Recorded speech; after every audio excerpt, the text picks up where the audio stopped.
নীলফামারী জেলার কিশোরগঞ্জ গিয়েছিলাম, থানা। এই কিশোরগঞ্জ জেলা না, থানা ওইটা। ওখানে যাওয়ার পরে আমার নিয়ে গেল বৃদ্ধাশ্রমে, যে দেখি এইদিকে 25 জন, এইদিকে 25 জন মার বাবা বসে আছে লাইন দিয়ে। বুড়ো বুড়ি তাদেরকে দেখে চোখের দিকে তাকিয়ে দেখলাম ছলছল করছে চোখ। আমার মনে হচ্ছে ওদের চেহারার দিকে তাকিয়ে প্রত্যেকেই তাদের সন্তানের জন্য বরদোয়া দিচ্ছে। এমনি না, তাদেরও তো আমার মতো ছেলে আছে না, বলেন? কয়েকজনের সাথে কথাও বললাম, শুনলাম অনেকের ছেলে নাকি জজ, অনেকের ছেলে আছে আমেরিকায়, কিন্তু খোঁজ নেয় না। বাধ্য হয়ে এসে ওই বৃদ্ধাশ্রমে আশ্রয় নিয়েছে। খেয়ে না খেয়ে এক একজনের হাড় হয়ে গেছে একেবারে পাতলা। এই বয়সটা শেষে তার নাতি নাতনি বৌমা ছেলে তাদেরকে নিয়ে থাকার কথা, অথচ এই বয়সে এখন আছে মরণের আগ পর্যন্ত ওই একা ঘরে থেকে মরে যাওয়া লাগবে। যদি বৃদ্ধাশ্রমে যেতে না চান, আগামীতে যদি আপনার সন্তানের কাছে লাঞ্ছনা গঞ্জনা অপমান এবং সন্তানকে যদি পৃথিবীতে নেশাখোর অবস্থায় দুর্নীতিগ্রস্ত অবস্থায় দেখতে না চান, আহ্বান জানাবো 3 বছর এলাকায় যদি থাকে, না থাকলে দূরে থাকলেও দেবেন, 3টা বছর কোরআনের শিক্ষাকে তাকে দিয়ে দেবেন। মাত্র 3 বছর তাকে কোরআনের সাথে সম্পৃক্ত করান। এরপরে আপনার ছেলেকে আপনি ডিসি বানাবেন, এসপি বানাবেন, টিওনো বানাবেন, ডাক্তার বানাবেন, কোনো অসুবিধা নেই। যা বানাতে ইচ্ছা হয় বানাবেন, শুধু 3 বছর রবের সাথে পরিচয় করান। আমি এই চোখে দেখেছি শিক্ষক ওযু করছে, ছাত্র পায়ে পানি ঢেলে দিচ্ছে, অথচ ছাত্রের বয়স মাত্র খুব বেশি 6.5-7 বছর হবে। এতটুকু ছাত্র পায়ে পানি ঢেলে দেয়, কাদা লেগে আছে, তারপরে নিজের ছোট্ট কচি হাত দিয়ে কাদা ছাড়িয়ে দেয়। অথচ এখনো কোরআন শরীফও ধরেনি, কেবল কায়দা পড়ছে আলিফ বা তা সা। আমি এইটা এই চোখে দেখেছি। বিশ্ববিদ্যালয়ে ক্লাস চলছে, জাহাঙ্গীরনগরে ছিলাম তখন, ক্লাস চলছে বিশ্ববিদ্যালয়ে, মাস্টার্সে ক্লাস চলছে, ছাত্র জুতা খুলে শিক্ষককে পিটাচ্ছে, শালা তোরে মেরেই ফেলবো। শিক্ষক বলছে, বাবা তুই আমারে ছেড়ে দিয়ে, আমি আর জীবনে ক্লাস নেব না। তোরে বলেছিলাম আমাকে একটা সিট দিতে, তুই দিলি না কেন? তোরে মেরেই ফেলবো। ওইটাও তো ছাত্র, এইটাও ছাত্র। ওইটা অলরেডি মাস্টার্স করার পরে জানোয়ার হয়ে গেছে, আর এটা কেবল মক্তবে গেছে, মানুষের মতো মানুষ হচ্ছে। এর ভেতরে কোরআন আছে, ওর ভেতরে কোরআন নেই। এজন্য কোরআন মানুষকে কোথায় নিয়ে যায় আপনি দেখতে পেয়েছেন? নবী মুহাম্মদুর রাসূলুল্লাহর জন্য পর পর 3 বার কিন্তু পড়েননি। তিনি জানাতে চেয়েছিলেন কিয়ামত পর্যন্ত আমার উম্মত বলে যারা দাবি করবে এরা আল্লাহ বাদে কারো নামে পড়বে না। ঠিক আছে না কথা? এখন থেকে আল্লাহ ছাড়া কারো নামে পড়া যাবে না। কিসের বাবার নাম, কিসের মায়ের নাম? নাম হবে কার? যিনি আমাকে বানিয়েছে তার নাম হবে বিইসমি রাব্বিকা আল্লাযী খলাক। আমি পড়বো তার নামে যিনি আমাকে বানিয়েছেন। পড়বেন কিসের সাহায্যে? সর্বপ্রথম আল্লাহ 5টা আয়াত তাকে নাযিল করে জানিয়েছিলেন, ইকরা বিসমি রাব্বিকাল্লাযী খলাক। হে নবী আপনি পড়েন। কি করেন? তিন বার ফেরেশতা জিবরাইল এই কথাটা নবীকে জানিয়েছেন, ইকরা ইকরা ইকরা। হে মুহাম্মদ আপনি পড়েন পড়েন পড়েন। 3 বারই তিনি জবাব দিয়েছেন, মা আনা বিকারি, আমি পড়তে জানি না। কি পড়বো? প্রথম অর্থ হচ্ছে মা আনা বিকারি, মানে আমি পড়তে জানি না। দ্বিতীয় অর্থ হচ্ছে আমি কি পড়বো? কথা বুঝতেছে না? আপনি বলছেন আন্দাজে চিল্লাবেন না। মা আনা বিকারি, আমি পড়তে জানি না, প্রথম অর্থ। দ্বিতীয় অর্থ হচ্ছে আমি কি পড়বো? এখানে প্রশ্নবোধক চিহ্ন হয়ে ইসতিফহাম, এটা ইন্টারোগেটিভ সেন্টেন্স। এর 2টা শব্দের অর্থ কিন্তু এক মনে হচ্ছে, আকাশ পাতাল পার্থক্য আছে। আমি পড়তে জানি না, আর একটা অর্থ হচ্ছে আমি কি পড়বো। যখনই ফেরেশতা জিবরাইল পরের শব্দগুলো উচ্চারণ করলেন, বিইসমি রাব্বিকা, ওই রবের নামে পড়েন, আল্লাযী খালাক, যিনি আপনাকে বানিয়েছেন। সঙ্গে সঙ্গে নবীজি আর দেরি করেননি, জিবরাইলের মুখের সাথে মুখ মিলিয়ে তিনি একটানা এবার 5টা আয়াত পড়লেন। কিছু বুঝেছেন এখান থেকে? খুব গুরুত্বপূর্ণ হলে বলেন, না আমি এইভাবে কথা বলতে পারবো না। জরুরি থাকলে কি সমস্যা কি এখানে? আমি বইকে যাবো, আপনি কিছু শুনবেন না, কি দরকার কি আপনার এখানে? এটা ক্লাস চলছে ভাই। এমনিতে এখানে 12 বাপের 13 ছেলে বসে আছে, ছাতা বোঝানো কম কষ্ট? এক একজনের মেধা এক এক রকম। কি এত জরুরি যে গল্প করা লাগবে আপনাদের?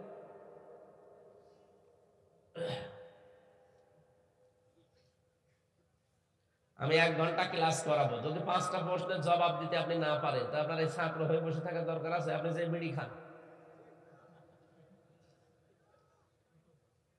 কে প্রধান অতিথি বলছিল না যে আমরা আন্দাজে উল্টা পাল্টা কথা বলার জন্য আসেন? 1 ঘন্টা কথা বলবে, মনে করবেন আমি 20 ঘন্টা পড়েছি এর উপরে। বিশ্ববিদ্যালয়ে যারা ক্লাস নেয় সত্যিকার অর্থে, সবাই না, যারা সত্যিকার অর্থে ক্লাস নেয় তারা 1 ঘন্টা ক্লাস নিতে হলে 45 মিনিট ক্লাস নেয় তারা। কম পক্ষে তারা অন্তত ওর উপরে 20 ঘন্টা পড়ে আসে, যে কারণ সামনে যারা বসে আছে ওরা তো পাগল ছাগল না, সব ওই রকমের মাপের মানুষ সব। এখানে যদি কথা বলা ওই রকম কঠিন না, সহজ, কারণ এখানে এক একজন বসে আছে এক এক রকম। এক ছাত্র এসে বই খাতা নিয়ে বসে আছে, দাঁড়িয়ে এভাবে দাঁড়িয়ে আছে কেন? স্যার হয় ছুটি দেন, না আমি গেলাম। গেলাম মানে হ্যাঁ, আপনি হয় ছুটি দেবেন না আমি ছুটি দেব। স্যার চিন্তা করছে ও যে পজিশনে দাঁড়িয়ে আছে, ও ছুটি দিলেও যাবে না দিলেও যাবে। তোর রোল নাম্বার কত? 82। ক্লাসে ছেলে কয়টা? 82টা। 82টা ছেলে ক্লাসে, ওর রোল নাম্বার 82। ও খুব ভালো ছাত্র, ওর মতো অগা কেউ আছে? ও শুধু আসে আর পালিয়ে চলে যায়। ওর জীবনের না আছে কোনো উদ্দেশ্য, না আছে কোনো কিছুই নেই। ওর মা বাবা জোর করে পাঠায়, আসে, যে তাকে ভালো লাগছে না চলে। তা আপনার রোল নাম্বার কি 82? একটু ভালো করে এখান থেকে শিক্ষাটা নিয়ে যান। এত কষ্ট করে সাজিয়েছে। বলেন নবীজি 3বার পড়েননি, বলেছেন আমি পড়তে জানি না আর আমি কি পড়বো। যেই বলেছে রব্বিকা বিসমিকা, বিসমি রব্বিকা, রবের নামে পড়ে, নবীজি আর দেরি করেন। এবার আর একটা না, পরপর 5টা আয়াত পড়লেন।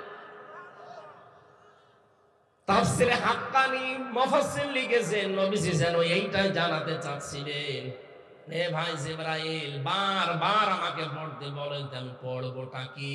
আমি যখন রবের নামে বলেছেন আমি কিন্তু আর দেরি করি নাই। এটা দিয়ে আমি শিক্ষা দিতে চাই কিয়ামত পর্যন্ত আমার উম্মত যারা দুনিয়ায় আসবে তারা যেন পড়াশোনা করতে হলে রবের নামে পড়ে। আপনি নিরপেক্ষ দৃষ্টি দিয়ে বলেন তো, এদেশে আমরা 96% মুসলমান নবীর উম্মত, রবের নামে পড়ার সিস্টেম ছিল। কি আরম্ভ করেছিলেন আপনারা? এই 15.5 বছরের শিক্ষা ব্যবস্থাকে সেকুলার করে ফেলেছেন। কার নামে পড়তেন আপনি? আপনাদের জেলার এই মহিলা 1 নাম্বার, হ্যাঁ কথা বলেন না কেন? ধ্বংস করে দিয়েছে শিক্ষা ব্যবস্থাকে। কোথায় নিয়ে গিয়েছিল? এর পরবর্তীতে যে শয়তান এসেছে চট্টগ্রামের নওফেল, এটা ইসকনের সদস্য, মুসলমানদের ছেলে মেয়েদেরকে একেবারে জাহান্নামের কিনারায় পৌঁছিয়ে দিয়েছিল। কত সূক্ষ্ম ভাবে আল্লাহর নামগুলো তারা বাদ দিয়ে দিত। কোরআনের কত আয়াত ছিল আমরা সেই 1 2 3 4 5 যখন পড়তাম, আমার মেয়ে এখন 5 পড়ে, ওর বইগুলো দেখেছিলাম গত বছরে কি অবস্থা। যৌনতা শিক্ষা দেওয়া হয়, আল্লাহ আমাদেরকে হাতে ধরে বাঁচিয়েছে। সুতরাং এখান থেকে আজকে সিদ্ধান্ত নিয়ে যাওয়া লাগবে, সামনে কিন্তু সময় আসতেছে আগামীতে মুসলমানের শিক্ষা ব্যবস্থা হবে কোরআন দিয়ে। যে শিক্ষায় আল্লাহর নাম নেই ও শিক্ষা আমি মানি না। বলেন, এইটাই নবীজির নবুয়ত পাওয়ার প্রথম শিক্ষা, যে আমি পড়বো কার নামে। আপনি আন্দাজে পড়তে বলেন, আমি তো যার তার নামে পড়তে পারি না, আমি পড়তে চাইলে আমার রবের নামে পড়বো।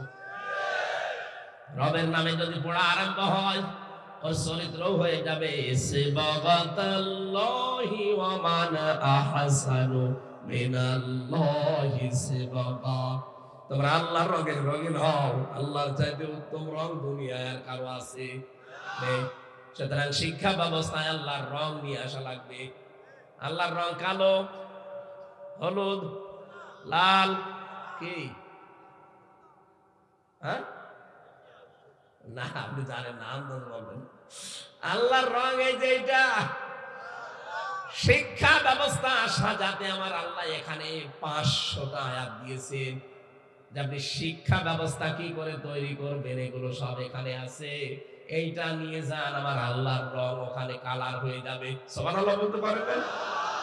আপনাদের আমি আহ্বান জানাচ্ছি, এই দেশে বিভিন্ন জেলায়, থানায়, বিভিন্ন ইউনিয়নে পর্যন্ত এখন দেখতে পাচ্ছি বৃদ্ধাশ্রম তৈরি হচ্ছে। এটা এমনি না, বৃদ্ধাশ্রম তৈরি হওয়ার পেছনে কোরআনের শিক্ষা না থাকা দায়ী। কয়েকদিন আগে আমি নীলফামারী জেলার কিশোরগঞ্জ গিয়েছিলাম, থানা, এই কিশোরগঞ্জ জেলা না, থানা ওইটা। ওখানে যাওয়ার পরে আমার নিয়ে গেল বৃদ্ধাশ্রমে, যে দেখি এইদিকে 25 জন, এইদিকে 25 জন মার বাবা বসে আছে লাইন দিয়ে। বুড়ো বুড়ি তাদেরকে দেখে চোখের দিকে তাকিয়ে দেখলাম ছলছল করছে চোখ। আমার মনে হচ্ছে ওদের চেহারার দিকে তাকিয়ে প্রত্যেকেই তাদের সন্তানের জন্য বরদুয়া দিচ্ছে। এমনি না, তাদেরও তো আমার মতো ছেলে আছে না, বলেন? কয়েকজনের সাথে কথাও বললাম, শুনলাম অনেকের ছেলে নাকি জজ, অনেকের ছেলে আছে আমেরিকায়, কিন্তু খোঁজ নেয় না। বাধ্য হয়ে এসে ওই বৃদ্ধাশ্রমে আশ্রয় নিয়েছে। খেয়ে না খেয়ে এক একজনের হাড় হয়ে গেছে একেবারে পাতলা। এই বয়সটা শেষে তার নাতি নাতনি, বৌমা, ছেলে, তাদেরকে নিয়ে থাকার কথা, অথচ এই বয়সে এখন আছে মরণের আগ পর্যন্ত ওই একা ঘরে থেকে মরে যাওয়া লাগবে। যদি বৃদ্ধাশ্রমে যেতে না চান, আগামীতে যদি আপনার সন্তানের কাছে লাঞ্ছনা, গঞ্জনা, অপমান এবং সন্তানকে যদি পৃথিবীতে নেশাখোর অবস্থায়, দুর্নীতিগ্রস্ত অবস্থায় দেখতে না চান, আহ্বান জানাবো 3 বছর এলাকায় যদি থাকে, না থাকলে দূরে থাকলেও দেবেন, 3টা বছর কোরআনের শিক্ষাকে তাকে দিয়ে দেবেন। মাত্র 3 বছর তাকে কোরআনের সাথে সম্পৃক্ত করান। এরপরে আপনার ছেলেকে আপনি ডিসি বানাবেন, এসপি বানাবেন, টিওনো বানাবেন, ডাক্তার বানাবেন, কোনো অসুবিধা নেই। যা বানাতে ইচ্ছা হয় বানাবেন, শুধু 3 বছর রবের সাথে পরিচয় করান। আমি এই চোখে দেখেছি শিক্ষক ওযু করছে, ছাত্র পায়ে পানি ঢেলে দিচ্ছে, অথচ ছাত্রের বয়স মাত্র খুব বেশি 6.5-7 বছর হবে। এতটুকু ছাত্র পায়ে পানি ঢেলে দেয়, কাদা লেগে আছে, তারপরে নিজের ছোট্ট কচি হাত দিয়ে কাদা ছাড়িয়ে দেয়।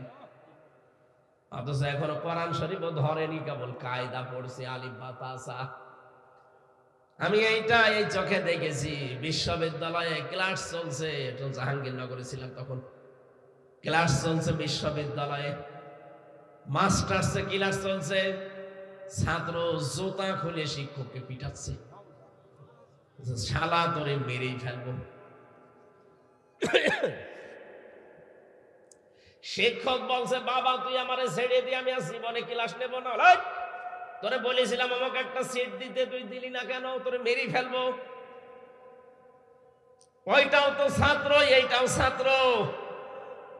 ওইটা অলরেডি মাস্টার্স করার পরে জানোয়ার হয়ে গেছে, আর এটা কেবল মক্তবে গেছে, মানুষের মতো মানুষ হচ্ছে।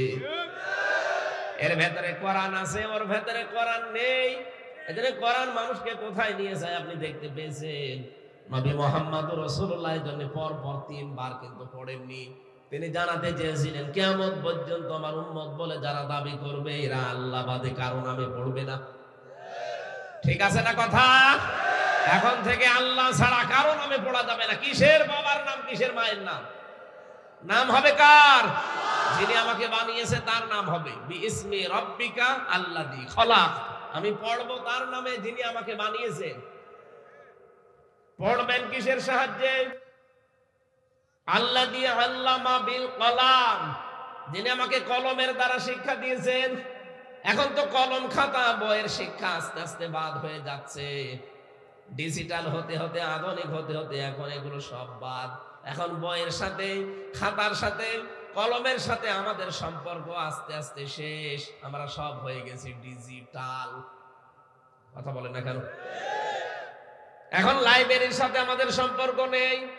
আগে বিশ্ববিদ্যালয়ের কেন্দ্রীয় লাইব্রেরিতে দেখতাম ঘন্টার পরে ঘন্টা, 24 ঘন্টা অনেকে পড়ে থাকতো। এক একটা নোট করতে হলে অন্তত 50টা বইয়ের রেফারেন্স দেওয়া লাগে। এখন যারা পাশ করে আসে দেখি না, এদের 50টা না, একটা। আমি নিজে আমার মন থেকে বলছি, এটা যদিও রেকর্ড হচ্ছে, আমার ম্যাডাম হয়তো লাইভে দেখছে। যা দেখেন দেখেন, বাস্তবতা এটাই। স্বামীর মন জীবনও পাওয়া সম্ভব না যদি স্বামীর মা বাবাকে নিজের মা বাবার মতো মনে না করেন। বহু মহিলা আছে নিজের মা বাবা দোষ করলে মাফ করে দেয়, কিন্তু শ্বশুর শাশুড়ি একটুখানি যদি ভুল করে আগে স্বামীর কানে কানে তুলে দেয়। এরকম ছোট মনের বউ আছে না? কার বর এরকম মন ছোট? হাত তোলেন তো। না, এবার আর হাত তোলার দরকার নেই, কারণ দিনকাল ভালো না। এই শীতের রাতে যদি বাড়ি যাই বাইরে থাকা লাগে। বলেন তো, স্ত্রী বলছে আপনি ভয় পাবেন না, আপনি তো সব সম্পর্ক ঠিক রেখে চলেন, কিন্তু আমরা পারছি না। মা বোনেরা, আপনাকে আমি আহ্বান জানাচ্ছি, আপনি একটু সাহায্য করেন না কেন? কি হবে দুনিয়ায় এগুলো করে? আপনিও হয়তো 50 বছর পরে থাকবেন না, আমিও থাকবো না। কি এই ময়দানে আমরা যারাই আছি, বলেন তো 100 বছর পরে এখানে কেউ আমরা থাকবো? নতুন মানুষ এসে জায়গা চাষ করবে। কার জন্য আপনি কি করছেন?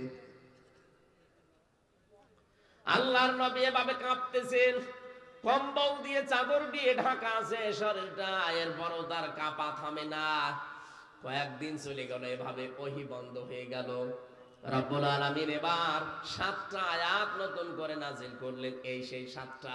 তাহলে আগেরটা আর পরেরটা ঠিক আছে এই কারণে, কারণ মাঝখানে অনেকদিন গ্যাপ ছিল। ওইটাও প্রথম আয়াত, এইটাও প্রথম নাজিল হওয়া আয়াত। রব্বুল আলামিন নবীজিকে বললেন, হে নবী, কম্বল গায়ে দিয়ে এভাবে থাকলে হবে না। ইয়া আইয়ুহাল মুদ্দাসসির কুম ফাআনদির। ওঠেন, ওঠেন, দাঁড়ান, মানুষদেরকে সতর্ক করেন। কি বিষয়ে সতর্ক করবেন? তাফসীরে হাক্কানির ভেতরে আমি পড়েছি, এখানে প্রায় 27টা পয়েন্ট আছে। মানুষকে সতর্ক করার জন্য বহু নিয়ম নীতি আমার এই কালামে রব্বানিতে আমি দিয়ে দিয়েছি। এগুলো দিয়ে মানুষকে আপনি সতর্ক করবেন। নবীজি এবার সতর্ক আরম্ভ করলেন নিজের পরিবারস্থ লোকদেরকে দিয়ে। ওয়ানজির আশিরাতাকাল আকরাবিন। আল্লাহ পাক বলেন, হে নবী, আপনি শুরু করেন আপনার নিকটবর্তী আত্মীয় স্বজন দিয়ে। সুতরাং দাওয়াতি কাজের সিস্টেমই এইটা। নবীজি নিজে দায়ী ইলাল্লাহ ছিলেন। দায়ী ইলাল্লাহ ছিলেন না? নবীজিকে আল্লাহ 5টা নাম ধরে ডাকতেন। কোরআনে কারীমের ভেতরে 7টা পেয়েছি, আর 1-2 আয়াত মিলে আমি 5টা পেয়েছি। ইয়া আইয়ুহান নাবিয়্যু ইন্না আরসালনাকা বিল হাক্কি ইন্না আরসালনাকা শাহিদাও ওয়া মুবাশশিরাও ওয়া নাযীরা ওয়া দা'iয়ান ইলাল্লাহি বিইযনিহি ওয়া সিরাজাম মুনীরা। বলেন আল্লাহু আকবার। রব্বুল আলামিন বলেন, হে নবী, আপনাকে আমি পাঠিয়েছি সাক্ষ্যদাতা, সুসংবাদদাতা, সতর্ককারী। কি কারী? বলেন বলেন। আল্লাহর দিকে আপনি ডাকবেন আমার অনুমতি ক্রমে। আপনি তো উজ্জ্বল প্রদীপ। এই 5টা নাম আল্লাহ পাক নবীকে ডাক দিয়েছিলেন সূরা আহজাবের 45-46 নাম্বার আয়াতে। এই কারণে, কারণ এই যে আয়াতগুলো নাযিল হচ্ছে আমি বললাম, ওই সময় ওই দেশের যারা দায়িত্বে ছিল, বিশেষ করে আবু সেহেল আর ওলীদ ইবনে মুগীরা, এই 2 জনের নাম পেয়েছি আমি। এরা 2 জন সঙ্গে সঙ্গে সলা পরামর্শ করে সংসদের বৈঠক ডাক দিয়েছে দারুন নদওয়ায়। বাংলাদেশে যেমন জাতীয় সংসদ, আবু সেহেল যেহেতু রাষ্ট্র ক্ষমতায় ছিল, এই জন্য ওরও জাতীয় সংসদ ছিল। ওর জাতীয় সংসদের নাম দারুন নদওয়া। দারুন এখানে ডাক দিল এমপি মন্ত্রী যারা আছে তাদেরকে, সংসদ সদস্য যারা আছে তাদেরকে ডাক দিয়ে তড়ি ঘড়ি করে বলল আজকে আইন পাশ করা লাগবে। মোহাম্মদ দেখছে নতুন নতুন কথাগুলো মানুষকে শোনাচ্ছে, ওর কথার যে ভাব, ওর যে ব্যবহার আচরণ, মানুষ কিন্তু সামনে হজের মৌসুম, সারা বিশ্ব থেকে মানুষ আসবে আকৃষ্ট হয়ে, দলে দলে আমাদের ধর্মের লোক কমে যাবে। এটা সারা দুনিয়ায় কিয়ামত পর্যন্ত, দুনিয়া তৈরি হওয়ার পর থেকে আজ পর্যন্ত, এখান থেকে কিয়ামত পর্যন্ত রাষ্ট্রীয় ক্ষমতায় যারা আছে তাদের ভয় এইটাই।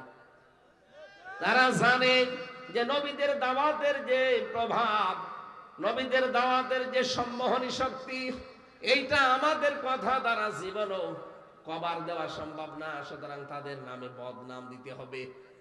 ওই জামানায় নবীকে তারা 5টা নাম ধরে ডাকতো। 1 নম্বরে পাগল, নাম কি? 2 নম্বরে জাদুকর, 3 নম্বরে কবি, 4 নম্বরে গণক, 5 নম্বরে মিথ্যাবাদী। 5টা নাম ধরে ধরে তারা ডাকতো। আর 5টায় আবিষ্কার করেছিল ওলীদ বিন মুগীরা।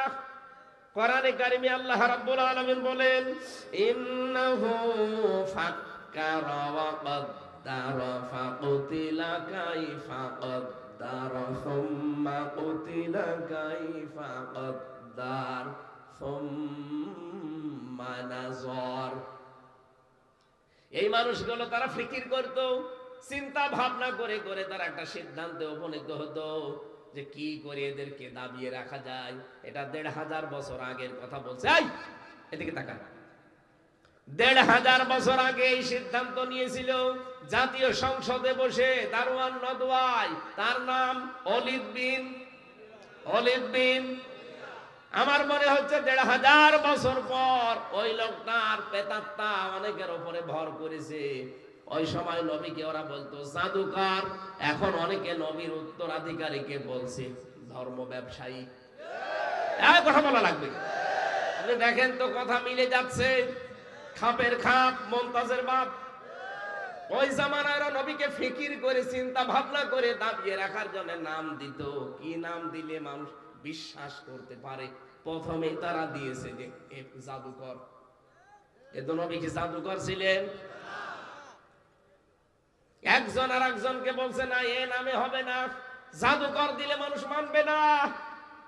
কারণ হচ্ছে কথাবার্তার আওয়াজ, শামসি ওয়া দুহাহা ওয়াল কমারি ইযা তালাহা ওয়ান নাহারি ইযা জাল্লাহা। এই কথাগুলো শুনলে শুধু কানের ভেতরে যায় না, কানের ভেতর থেকে মনে হয় হৃদয়ে একেবারে গেঁথে যায়। এর একটা আলাদা শক্তি আছে। সুতরাং কবি নাম দিয়ে দাও। আরেকজন বলে না, কবিও মানুষ খাবে না। কি খাবে তাহলে? পাগল দিয়ে দাও। বলে পাগলও মানুষ মানবে না, কারণ পাগলের চেহারা এত সুন্দর করে থাকে না। নবীজির চুলটা এত সুন্দর করে আঁচড়িয়ে রাখতেন। বিশ্ব নবী নিজে পারফিউম ব্যবহার করতেন আতর। পাগলের কাছে আতর থাকে? কথা বলেন না কেন? তার দাঁতে থাকে ময়লা। আল্লাহর নবীর দাঁত গুলো ছিল একদম মুক্তার দানার মতো। তার চেহারা দেখলেই মানুষ একবার তাকিয়ে চোখ ফিরিয়ে নেবে না, এমন কোন মানুষ দুনিয়ায় ছিল না। যেই দেখতো একবার দেখেই তাকিয়ে থাকতো। ওরা বলছে এভাবে হবে না, কি বলা যায়? মিথ্যাবাদী বলো। ওলীদ বিন মুগীরা বলে পাগল হয়ে গেছো তোমরা। 40টা বছর তো আমাদের কাছে বড় হয়েছে লোকটা, ও মিথ্যাবাদী। আমরা তো আজও প্রমাণ করতে পারিনি, কারণ কোনদিন তার মুখে আমরা মিথ্যা কথা শুনিনি। সুবহানাল্লাহ বলতে পারেন? নতুন নতুন কি দেওয়া যায় তাকে? আল্লাহ পাক বলেন ফাকুতিলা কাইফা কদ্দারা, ধ্বংস হয়ে যাক। এখানে কুতিলা মানে হত্যা না, কুতিলা মানে ধ্বংস, সর্বনাশ, নিঃশেষ হওয়া, বরবাদ হয়ে যাওয়া। আল্লাহ বলেন বরবাদ হয়ে যা, গর্বর আমার বরদোয়া, ও ধ্বংস হয়ে যাবে। যারা নবীর বিরুদ্ধে এরকম চিন্তা ভাবনা করে নতুন নতুন শব্দ লাগিয়ে দেয়, আল্লাহ নিজে যদিও জবাবও দিয়েছেন, ওয়ামা সাহিবুকুম বিমাজনুন, তোমাদের সাথে আমার নবী মুহাম্মদুর রাসূলুল্লাহ তিনি পাগল না। কি পাগলামি দেখলে তার ভেতরে? 40 বছর তো তোমাদের কাছে বেড়ে উঠেছে, নতুন নতুন নাম এখন দাও। আরে ভাই 15.5 বছর তো আপনার সাথে আমি ছিলাম, তখন তো ধর্ম ব্যবসায়ী বললেন না, তখন তো রাজাকার বললেন না। তখন তো স্বাধীনতা বিরোধী বললেন না, হঠাৎ করে আপনার কি হয়ে গেল? আপনি ওই জালেমদের মতো আরম্ভ করেছেন। তার মানে আমরা ভালোভাবে বুঝে ফেলেছি আপনার পেছনে কোন দাদা মনে হয় কাটি দিচ্ছে। আপনার এই কিশোরগঞ্জের একজন ফজু পাগলা আছে, আগে ছাত্রলীগের সভাপতি ছিল, হাসিনা নমিনেশন দেয় নিয়ে জন্য লোকটা পরিবর্তন হয়ে এখন একটা দলে যোগ দিয়েছে। এখনো প্রতিদিন ছড়াচ্ছে যে আলেমরা ধর্ম ব্যবসা আরম্ভ করেছে। আল্লাহ রাব্বুল আলামিন কি দিলেন? সুম্মা কুতিলা কাইফা কদ্দারা। আমি আবার বলছি ধ্বংস হবে। এবার দোয়াকার এখন যারা নবীর ওয়ারিসদের বিরুদ্ধে, আলেমদের বিরুদ্ধে এই কথাগুলো ছড়ান যে আলেমরা এরা ধর্মের ব্যবসা করে খায়, আল্লাহ যেন এই আয়াতটা তাদের উপরে কার্যকর করে, আর করবেও তাই। ওই জামানার দিকে তাকান, নবীজি কখন কথা শোনার পরে বললেন, তুমি তো কথাগুলো যা বলছো, যার সন্তান তুমি, তোমার বাবার ঠিক নেই। তো একবারেই রেগে গেছে যে কি বললেন, বলে আমি বলি না, আল্লাহ আমাকে বলতে বলেছে। সূরা কলমের ভেতরে 13 নম্বর আয়াতে আছে, নাযাআতাল লিশ উতুল্লিম বা'দা যালিকা সানিম আনকানা যা মালি ওয়া বানিন। তুমি তো যার সন্তান। এখান থেকে আমি তাফসিরে প্রমাণ পেয়েছি, দুনিয়ায় যারা আলেমদের বিরুদ্ধে ডাইরেক্ট ইনডাইরেক্ট লাগবে, আপনি খোঁজ খবর নিয়ে দেখবেন ওর পেছনে জন্ম ঠিক নেই। বাড়িতে গিয়ে মাকে বলে, মা মোহাম্মদ আমাকে গালি দিয়েছে, তুমি সত্যি করে বলো আমার বাবাকে। ওর মা বলে, তোর বাবা? তোর বাবা? বলে না, ও বাবা আমি মানি না, আমার আসল বাবাকে। কি হয়ে গেল তোর আজকে মাথা খারাপ? বলে এমনি হয়নি, আমাকে মোহাম্মদ গালি দিয়েছে, আমি নাকি যারোর সন্তান। কেন গালি দিয়েছে? বলে আমি তাকে পাগল বলেছিলাম।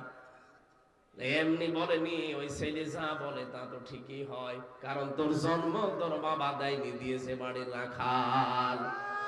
আর যারা আলেমদের বিরুদ্ধে, আমি নাম ধরে বললাম না, যারা আলেমদের বিরুদ্ধে আছেন, যারা আজহারের মাথাকে 10 লাখ টাকার ঘোষণা দিয়েছেন, আমার মনে হয় আপনারও জন্মের ঠিক নেই, যার সন্তান আপনি।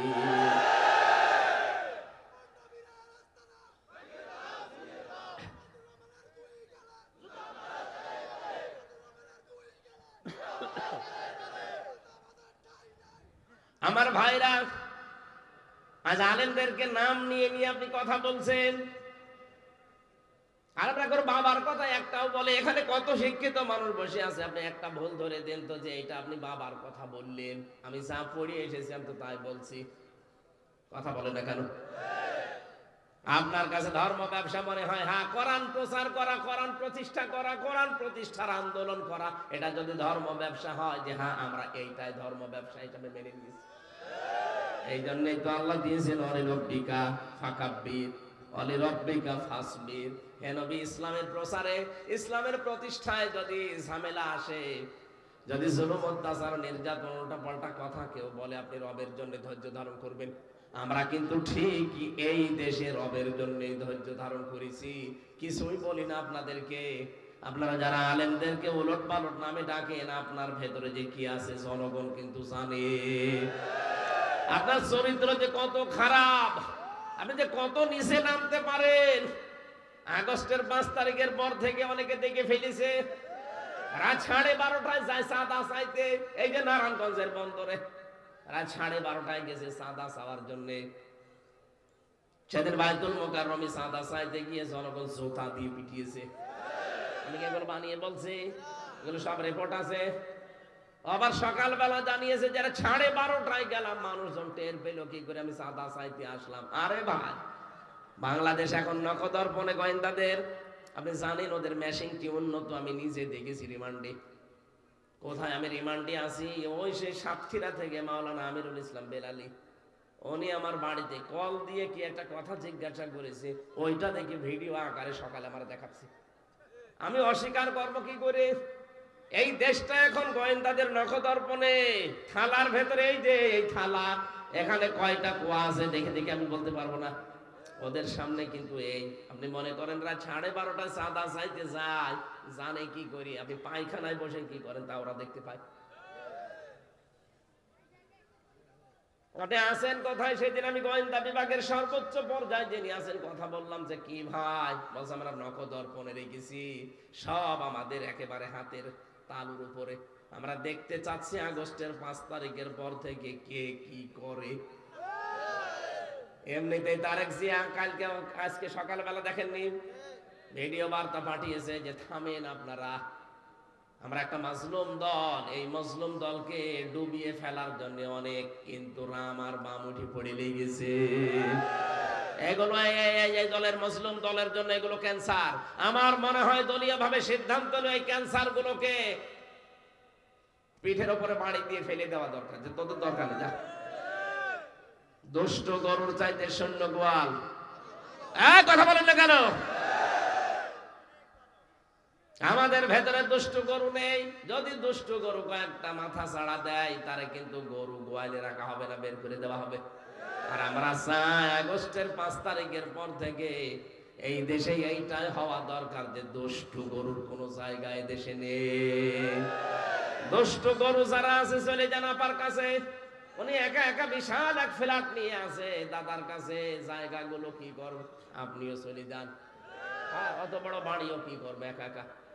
কয়েকদিন আগে উনি পাঠিয়েছে যে আমি অঘোষিত জেলখানায় আছি, এত বড় জায়গায় আমার আর একা ভালো লাগে না। ভালো লাগছে না, 273টা কি 275টা মামলা হয়েছে। আসেন, ভালো যদি না লাগে ঢাকা কেন্দ্রীয় কারাগার আছে, কাশিমপুর মহিলা কারাগার আছে, ফাঁসির ওই কন্ডেম ছেলে আমি যেমন ছিলাম আপনাকেও আল্লাহর নাম নিয়ে রেখে দেব, থাকেন পড়ি। কারণ এই দেশের আইন হচ্ছে একটা মানুষকে হত্যা করলে তাকে হত্যা করা লাগবে, কারণ ওই যে হত্যার আদেশ দিয়ে দেয় ফাঁসির। আর আপনার বিরুদ্ধে মামলা 275টা মার্ডার মামলা মাত্র, মানে একবার একটা দিলেই তো শেষ, আর 274টা থেকে যাচ্ছে। বিশ্বনবীকে আল্লাহ বলেন আপনি সতর্ক করেন, কি বিষয় করবেন। আমি যে কয়টা পয়েন্ট বললাম, 27টা না, আপনারা তো ঘুমাচ্ছেন। এর 1 নাম্বার আপনি মানুষকে সতর্ক করবেন প্রথমে এই বিষয় নিয়ে যে যেটা করে না ওই দোষ যেন তার উপরে কেউ চাপিয়ে না দেয়। এই বাংলাদেশে এই গুনাহটা বেশি। আমি যেটা করি না আন্দাজে আমার উপরে দোষটা চাপিয়ে আমারে কালার করে দেয়। তাকান এই দেশের দিকে, আমারটা নিজেরটা বললাম আমি, কারণ আমি ভিকটিম। আমার যে মামলা দিয়েছিল ওই ছাতা আমি জীবনে নামই শুনিনি, আনসার আর না কি যেন নাম দিয়েছে, ও জীবনে কোনোদিন আনসার আল ইসলাম না বাংলা টিম আমি শুনিনি, অথচ 3টা বছর আমার জীবনে নষ্ট করে দিল এই মামলা দিয়ে। ইমাম মালিক রহমতুল্লাহ আলাইহির জামানার একটা হাদিস পড়লাম, ঘটনা পড়লাম। ওনার জামানায় এক মহিলা মারা গেছে, আর একজন মহিলাকে ডাক দিয়েছে লাশ ধোয়াতে, লাশ ধোয়ানোর জন্য পুরা কমপ্লিট। হঠাৎ করে ময়লা মাটি যা পরিষ্কার ছিল করার পরে রানের উপরে হাত দিয়েছে, হাতটা গেছে আটকিয়ে। ইমাম সাহেব যিনি ছিল, আরো যারা বিচার করতে পারে তাদেরকে ডাক দেওয়া হচ্ছে, সবাই বলছে কাজ করেন। এই মহিলার হাত যেহেতু আর রানের উপর থেকে খোলে না, তাহলে ওই মরা মহিলা যিনি লাশ, ওই লাশের গোশত কেটে ওই জায়গায় বাদ দিয়ে দেন। কিন্তু ওর স্বামী বাদ সেজেছে, আমার স্ত্রী ভালো মানুষ ছিল, মারা গেছে, এখন মরা লাশ কাটবে, আমি কাটতে দেব না, দরকার হয় জীবিত মহিলার হাতে কবজি থেকে কেটে বাদ দিয়ে দেন। এর স্বামী আর সন্তান বাদ সাজে বলে না আমরা আসলাম উপকারের জন্য, আর আপনি এখন আমাদেরই বাস দেবেন না, কাটতে দেব না। কিন্তু কাটতে না দিলে মহিলা তো বসা পায়খানা যাবে না, প্রাকৃতিক প্রয়োজন আছে, কয় ঘন্টা থাকবে ভাবে। ওই জামানায় প্রধান বিচারপতি তখন ছিলেন ইমাম মালিক রহমতুল্লাহ আলাইহি। মদিনা থেকে তাকে নিয়ে আসা হচ্ছে প্রায় 80 কিলোমিটার দূরে। নিয়ে আসার পরে ইমাম মালিক ওই মহিলাকে পর্দার আড়াল থেকে জিজ্ঞাসা করছে, হে মেয়ে, সত্যি করে বলো এমন কিছু করেছো কিনা? মেয়েটি হাওমাও করে কেঁদে বলে, না আমি কিছুই করিনি, আমার অটোমেটিক হার্ট আটকে গেছে। ইমাম মালিক বলে, না অবশ্যই তুমি কিছু করেছো। ধমক যখন দিয়েছে মেয়েটা বলে, হ্যাঁ আমার একটা কথা মনে হচ্ছে, এর লাশ ধোয়ানোর সময় এর প্রতি একটা খারাপ ধারণা নিক্ষেপ করেছিলাম, যে তোমার দেখতে তো ভালোই মনে হয় কিন্তু তুমি তো ব্যভিচারী। তোমার সাথে আমি সেই দিন একজন পুরুষকে বাড়িতে ঢুকতে দেখলাম, পরবর্তীতে খোঁজ নিয়ে জানলাম যে ওই পুরুষটা তার নিজের ভাইয়ের ছেলে। বলেন তো ভাইয়ের ছেলে সম্পর্কে কি হয়? ফুফু। ফুফু হয়, ফুফু হয় না? একটা ফুফুর সাথে একটা লোক দেখা করতে পারবে না? 14 জন মহিলার সাথে দেখা করা যায় যাচ্ছে, তার ভেতরে ফুফু একজন। আপনি ফুফুর সাথে খারাপ ধারণা করতে পারেন না, কিন্তু আপন ফুফু হওয়া লাগবে। অনেকে পাতানো ফুফু আছে, পাতানো ফুফু আনো, ওর মেয়ে আছে এই কারণে ফুফু পাতিয়েছে। খালা পাতিয়েছে, ধর্ম খালা। খালার মেয়ে আছে এই কারণে ধর্ম খালা। এরকম খালা পাতিয়েছেন কারা? হাত তোলেন তো। এই এলাকায় মনে হয় সব আল্লাহর ওলি বাস করে। এই যে একটা খারাপ ধারণা তার চরিত্রের উপরে নিক্ষেপ করেছি আমার আল্লাহ। ইমাম মালিক বললেন, হ্যাঁ আমি বুঝে ফেলেছি, এই কারণে তোমাকে আমার আল্লাহ হাতটা আটকিয়েছে। অমাইয়াক সেবে খতিয়াতান সুম্মা ইয়ারমি বিহি বারিআন ফাকাদি হাইতামালা বুহতানা ওয়া ইসমাম মুবিনা। সূরা নিসার 112-13 নম্বর আয়াতে আছে, এই পৃথিবীর ময়দানে কোন মানুষ যদি নিজে অন্যায় করে, আর অন্যায়টা একটা নিরপরাধ মানুষের উপরে চাপিয়ে তাকে কালার করে দেয়, আল্লাহ পাক বলেন সে যেন প্রকাশ্য পাপের বোঝা বহন করে নিয়ে বেড়াচ্ছে। এই মেয়েটার তো কোনো দোষ নেই, কেন এরকম একটা খারাপ ধারণা তার চরিত্রের উপরে নিক্ষেপ করলে? আল্লাহ এই জন্য তোমার এই হাতটা আটকিয়ে দিয়েছে। নবীজির হাদিস থেকে শোনালেন, মান সালিমাল মুসলিমুনা মিন লিসানিহি ওয়া ইয়াদিহি, ওই লোকটাই তো মুসলমান যার হাতের দ্বারা মুখের দ্বারা মানুষ শান্তিতে থাকে। তোমার হাতের দ্বারা তোমার মুখের এই কথার দ্বারাই মেয়েটার চরিত্রের উপরে কালিমা দিলে, আর তোমাকে আমি মাফ করতে পারি, বাঁচিয়ে দিতে পারি, কিন্তু দুইটা শাস্তি নেওয়া লাগবে।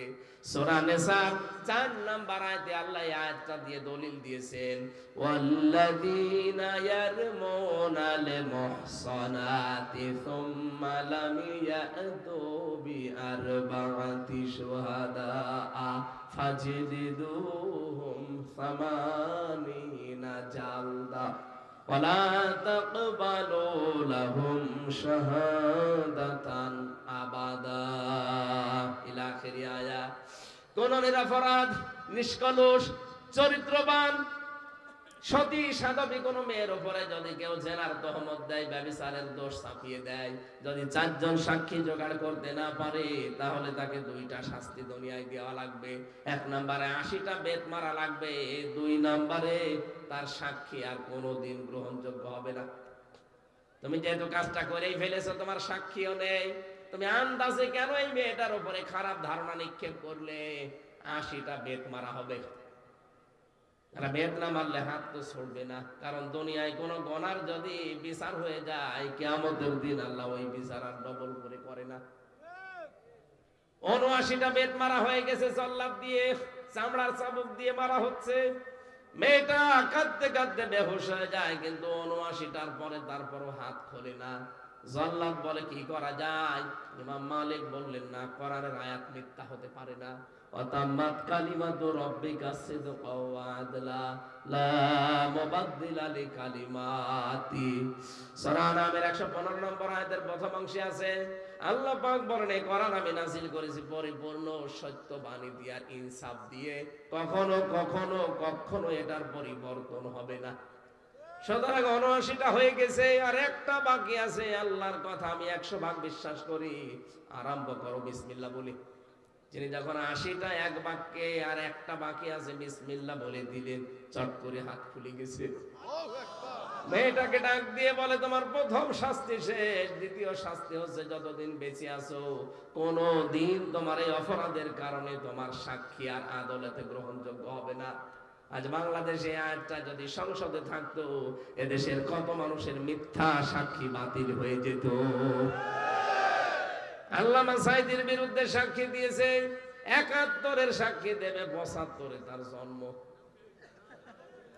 আমার বিরুদ্ধে যে 4 জন সাক্ষী ওরা জোগাড় করেছিল, জীবনে ওদের কোনোদিন দেখিও নাই, তারা আমারও দেখে নাই, কারণ আমি চিনিও না তাদের।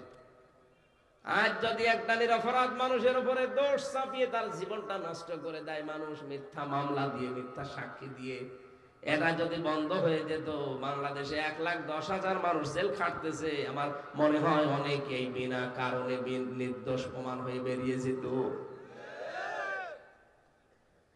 আমরা চাই এদেশে যারা নিরপরাধ বিনা কারণে আজ অন্ধকার প্রকোষ্ঠে ঝুলে ঝুলে মরছে, বিশেষ করে এটিএম আজহারুল ইসলাম, কি লোকটা এখনো পর্যন্ত 17 বছর জেল খাটতেছে। লুৎফুজ্জামান বাবর যদি 17 বছর পরে বের হতে পারে, তারেক জিয়ার পিএস মিয়া নুরউদ্দিন অপু ভাই যদি বের হতে পারে, তারেক জিয়া সাহেবের বন্ধু গিয়াসউদ্দিন মামুন যদি বের হতে পারে 17 বছর পর, আমরা চাইবো এই মুহূর্তে আজহারুল ইসলামকে মুক্তি দেওয়া হোক। সবচেয়ে একটা খুশির বিষয়, আজকে আমি খুব বেশি আনন্দিত, কারণ আমাদের বোন হাফেজা আফিয়া সিদ্দিকা তিনি আজকে মুক্তি পেয়েছেন। আমেরিকার জেলখানা থেকে আজকে সকালবেলা মুক্তি পেয়েছেন। একদিকে কোরআনের হাফেজ, আর একদিকে বিজ্ঞানী, মুসলমানদের একটা সম্পদ হাফেজা আফিয়া সিদ্দিকা। আল্লাহ তার বাকি জীবনটা যেন হায়াতে তাজ্জেবা সিহাতে কুল্লিয়া বানিয়ে দেন, বলেন আমিন। আরে ভাই, জেলখানা থেকে মুক্তি পেলে যে কত আনন্দ লাগে এটা তো আমার ছাড়া আপনি বুঝবেন না, আমি নিজে দেখেছি। সুতরাং যারা পেয়েছে আলহামদুলিল্লাহ, এখনো যারা বিনা অপরাধে আছে ভেতরে, আল্লাহ যেন তাদেরকেও বের করার ব্যবস্থা করেন।